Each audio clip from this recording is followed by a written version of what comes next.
Комплекс барбекю на террасе в деревянной бане. И погнали, посмотрим на него. Смотрите, здесь есть безрамное остекление, что удобно в плохую погоду, когда ветер или какая-нибудь вьюга закрылся и сидишь здесь комфортно, хотя здесь неотапливаемое помещение. Итак, комплекс барбекю с мини-русской печкой, с мангалом. Вот такие вот изделия из нержавейки, решеточки, есть электровертел.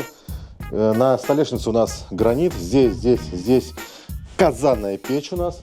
Вот с такой вот вытяжкой, дополнительной подсветкой. Вот здесь место для хранения у нас. И непосредственно такие вот ящики, которые мы делаем на заказ. Все это сделано из кирпича ручной формовки. Вот много задвижек, много дополнительного света под столешницей. Друзья, ну и все это может построить Москвич.